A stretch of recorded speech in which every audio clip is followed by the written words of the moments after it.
Bonjour à tous. Alors courage, je suis contente de vous retrouver. Nous devons continuer la lecture de quelques dates de la Révolution pour nous aider à comprendre un peu la situation spirituelle de la France à notre époque. Nous en étions à la fin de l'année 1793 et il convient maintenant que nous passions à l'année 94. Eh bien, le 17 janvier 1794, c'est la création par le général Turreau des colonnes infernales ou encore les colonnes incendiaires. Ce sont 12 divisions de soldats qui vont être envoyés en Vendée pour anéantir de façon systématique tous ceux qui s'opposeraient de près ou de loin au processus révolutionnaire. La Convention, à partir du mois d'août 1793, avait déjà décidé ce plan d'anéantissement.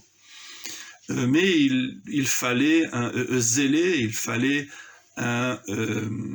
une personne qui assume cette décision et qui prenne à la lettre ce vote de la Convention, ce qui signifie un homme qui considère qu'il est tout à fait possible d'aller jusqu'à tuer 300 000 personnes, considérant qu'il est légitime de les tuer puisqu'elles s'opposent au processus de la révolution.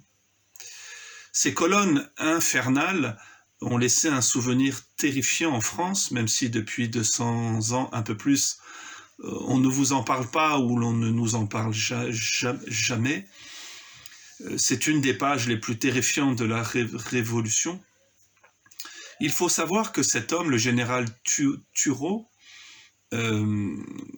après la chute de Robespierre, Robespierre a été guillotiné le 27 juillet 1794, donc après la chute de Robespierre et des Jacobins, lui et quelques autres vont être emprisonnés. Il va passer presque 1 an en prison jusqu'à ce que le 26 octobre 1795, la Convention vote une loi d'amnistie pour, je la cite, tous les faits relatifs à la Révolution.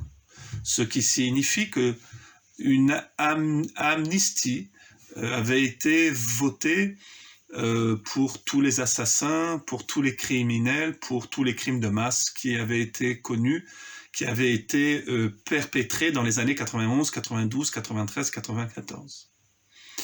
Étaient exclus de cette amnistie générale les faits perpétrés par les contre-révolutionnaires. C'est intéressant de voir que lorsque vous n'appartenez pas à l'armée républicaine, quand vous n'appartenez pas au processus de la révolution, eh bien vous êtes exclu du droit et de la loi. Vous n'êtes pas considéré, vous n'êtes pas concerné par la loi générale d'amnistie.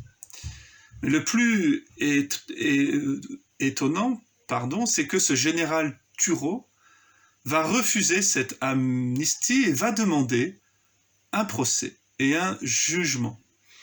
Le procès aura donc lieu et ce général Turreau, qui était avec d'autres à la tête de ces colonnes infernales, qui ont perpétré des exactions terrifiantes, des crimes affreux, va être acquitté. Il va considérer que ce n'est pas lui qui a commis les crimes. Il va imputer à ses subordonnés, ou plutôt il va imputer tous les crimes qui ont été commis à ses subordonnés, et surtout, il va dire qu'il n'a fait qu'obéir à la loi. Et là, il y a quelque chose d'intéressant pour nous, parce que cette double justification, non, ce n'est pas moi, ce sont les personnes qui étaient sous mes ordres, qui en ont fait trop, ou non, ce n'est pas moi, c'est celui qui était au-dessus de moi qui m'a dit de le faire, sera toujours la rhétorique de justification des criminels, et nous le verrons au XXe siècle. Je vous renvoie à l'ouvrage de Hannah Arendt, Eichmann à Jérusalem. Vous savez qu'elle a très bien décrit le procès de Eichmann, sa condamnation à mort, et elle dit deux choses qui sont intéressantes. Je vous les dirai, non, je vous les dis maintenant, on va aller au bout de la vidéo.